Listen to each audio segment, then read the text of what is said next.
Okay, maybe So, oh yeah. it doesn't show. Oh yeah, we're recording now. Yeah. Yeah, I have the little red dot on the top. Yep, it's recording now. Yeah. Okay. Alrighty. So basically, on my analysis of the students' learning evidence, I need to discuss what has been learned and by whom, what has Mhm. not been learned, who needs additional support. Got So, it. this is hard without actual kids. It is hard, but you did a good job Mm. adjusting and adapting. So, Um, my EL student mhm. so, passed on the second round, which I think would be normal for a regular EL student who really, really struggles with reading. Oh gosh, Um, they may not even want to read at yeah, first. she was very, very shy, and I convinced her to do it for me. Mhm. But I tried to limit her passage as well when I first gave it to her, Mhm. just to, you know, but I think she would have benefited from a lower level book, honestly. Probably. Um, I wouldn't have necessarily, I think I would have done a reading like that in groups with different level of books Mhm. because the dyslexic child Mhm. was struggled, which again would be easier to assess with an actual child with a learning disability. But I could imagine how much they would struggle with this book, especially with the more compound words, because Mhm. the book is targeted towards fourth and fifth graders. Mhm. So I think it's kind of an upper level. I should have maybe chosen something that was a little more, base level, maybe third or fourth, just for my first experience at least. Maybe, but you're learning, and it's good. Yeah. And so they're learning characteristics I didn't realize previously. Mhm. Um, the general ed student, in real life, he was an EL student, but he's very fluent and volunteered to be my general ed student. Mhm. But he's getting his master's at Jesus, very intelligent, but he even struggled with fluency. He would run sentences together, or put words together, which I know an average reading student would probably do that as well, Mhm. just in a rush to finish. Mhm. Um, so I didn't, I think because I was more of a gifted student who loved to read out loud, Mhm. and I would grow impatient with other students when I was in school. So I never processed what the general education student, how they would have read. Interesting. Okay. Yeah. Um, but I think it would have helped if I had, again, real children, because then Mm. I could make a better assessment. Um, Now I need to formulate how effective my instructional plan was based on my planning Okay. and the evidence I collected. Mhm. So my lesson plan was a little bit different, as I'm learning as usual. Mhm. That's okay. They were supposed to read 2 chapters, and then I had more manipulatives for them, but we ran out of time, Mhm. which is the features I'm learning. Mhm. um, I wanted to have more read aloud opportunities, but for the sake of time, I read some of the passages as well to get them through the chapter. Right. Um, I don't think I had, I don't think my comprehension check marks were a good assessment on comprehension. It Mhm. was more, are you paying attention, not necessarily, are you retaining and understanding what you're learning? Got it. Mhm. Um, Because I think sometimes, if I can insert, I think mhm. sometimes we do when we're doing a reading with our students. Um, I don't know if it's out of frustration as a teacher or just out of I want them to learn. We model good reading by reading out loud. And there's times that, especially when you're reading a passage, that the understanding and the grasping of the fluency of comprehension is lost when you have mixed groups like that. And so, as a teacher, you try to bring them all back in by, um, choosing passages. When you see that, gosh, you're getting you're losing it, or gosh, what were we just reading about? The students are way ahead of you with losing it, and so bring them back in by you reading, and that gets their attention back because it's a fluent reader and it's more interesting. And then you can ask a couple questions to guide them to back into understanding, and then throw it back. You know. Got it. Yeah, I always enjoyed when teachers would, I don't want to take the reins a little bit, but Mhm, like in fifth grade, Mr. Pinkham would read with his voices, and mhm, that helped bring, and then it would inspire the students to try to do that as well, right. which made it more interesting for everybody. Mhm, yeah. But so that's a time that you can get the reins back, and I think it's a very good time and necessary to do that. So Okay, yeah, not do the whole book, but definitely right. segment the book.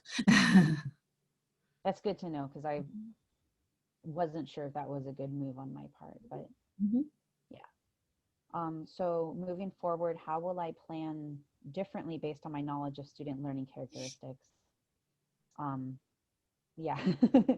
Again, this would have been easier with real students, but to maybe group them differently, I Mhm. think that real students would have benefited being together because I could have chosen a more easier English level book. Mm, I think the learning disabilities could be grouped with the general ed students, just a little more time and patience with that. But again, I would know my students' strengths and weaknesses to be right. able to assess how, because not every kid with dyslexia is on the same level as another kid with dyslexia or Right. autistic spectrum and stuff like that. And like especially with dyslexia, a lot of students learn to accommodate that weakness, and so Hmm. they are dyslexic, but it doesn't show. And that because that's Right. often a misdiagnosed reading disorder is dyslexia, and that. So moving forward, I would hope in the beginning of the year be able to assess all of my students so then I could effectively place them. Mhm. We had a project last class where we were given a first grade class, and as the weeks progressed, we learned quote unquote more and more, and then we're able to group them and give them phonetic lessons and stuff like that. And Okay. I think that's very realistic because we didn't know up front about the students, but we still had to group them without knowing and then manipulate the groups and move them around. And by week 4, we pretty much had solid and productive and learnable groups, Oh, very and good. we're able to find lessons for them. Mhm. So I would love to have a little fictional class to manipulate, experiment on. Yes, they're Um, ideal. And they don't, yeah, and they don't want. no. Mm.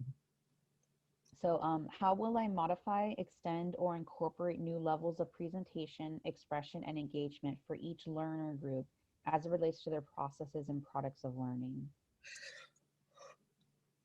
Um,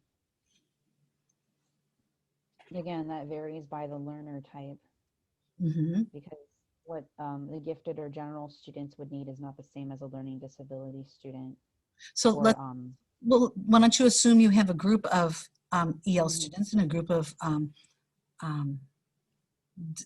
you had dyslexia, a group of dyslexia students, and how would you, like if you made those homogeneous reading groups, you could actually, scale things to each one. But right, it's not necessarily good because there's no one in that group to help each other. So, right, but let's just suppose you were able to do that. How would you scaffold to that group, hmm the EL group? Because um, you do have to do that, even though each EL is on different levels, just like each regular learner is in different levels. You have to scale to EL groups. I would have chosen a different book, honestly, Hmm. especially for this grade level. But because I thought because the book is in a very long withstanding series, I Mhm. could inspire kids to read forward and then read at their own pace if it's for their Right, personal read as and well. continue to read from the series. Yeah, and inspire them to be more interested in that subject matter as well. Hmm. um, but choosing an easier book, I think maybe since we're learning comprehension together as a class, uh, I don't want to say picture book, but something with simpler text. Mm-hmm. If we're all reading together or I'm scaffolding, I could ask more difficult comprehension questions to the different groups based upon what I feel they've been able to process. And that's very easy to find. And Mm-hmm. when you're in a school, if the school has a library, the librarian can help you find a book. And if the school doesn't have a library, your public librarian can help you find those kind of books too. So I think Okay. you're right on with that. Right on. Yeah. So I would want them reading the same book because if I mean, ideally we could get them to read, different levels, but then I think kids will start dividing themselves as, oh, that's the stupid kid book, that's the smart Right. kid book. And because I know even when I was in school, we did that for when we would choose our own silent reading books. There was oh, that's the stupid kid series, and then, no, that's the smart kid book. There's the turtles and there's the horses. Yes. Yes, And yes, kids are yes, going to do yes. that naturally, I think, because we want to categorize ourselves. But I think if the teacher creates an environment where it's, you know, harder to do that. Right. I don't know if it's possible. Um, I think only if you have a homogeneous, non-homogeneous, if it's all mixed up. And Mhm. even if you pull a kid from, group A, B, and C, and you pull them back by you, and they're all that issue, they all know what they're there for. Exactly. Everyone in the class knows why you pulled those three. And Yeah. but that's just the nature of the beast, and it doesn't, all the more reason you need to pull so that they can get over that hump and not be one of those kids, and Hmm. they can join the mainstream and be very productive. So So I think it's that balance of helping the student without overcompensating and separating them. right. Like our school did that really well, I think, with the EL students, pulling them to the Hmm. resource room, but then putting them back in, usually within the same class period, Hmm. and testing them every year, allowing them to test out after a certain point. Like, if we could do that, I think that would help a lot of different level learners as well. Even like in high school, we had our standard English and then our college prep, which was lower than that. Not every kid needed that the whole school year. Right. So I know perfect world with extended budgets and stuff. But yeah. But absolutely, and I think you had said something I wanted to comment on. um, I lost it, I'm sorry. It's okay. But yeah, so I think next time, because my next class we have to give assessments to an actual real life child. So Okay. finding one of finding a kid like that, there's a child that I'm looking to work with who pretty sure is at or below grade level, which I'm selfishly wanting a child that's below grade level so I can assess them and be able Mhm. to give suggestions to the parent, at least if they're open. The kid I've chosen, the mom is very open to me. Oh, very um good, very good, yeah, very so good. that would be very interesting to work with, because so far I've worked with your class, Hmm. AI students, and adults. Yes. I know what I was going to say. The way you teach to EL students, those methods, those are just good teaching methods.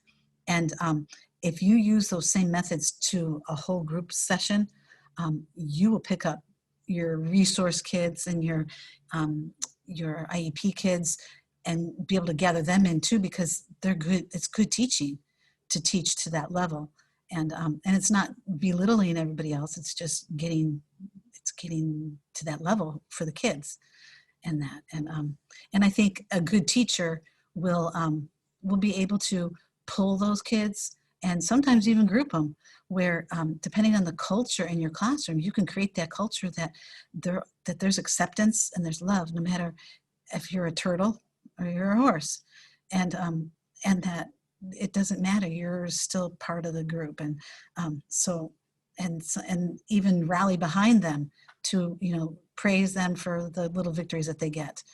And that so but that I truly believe really depends upon the teacher and how they create that culture in their classroom.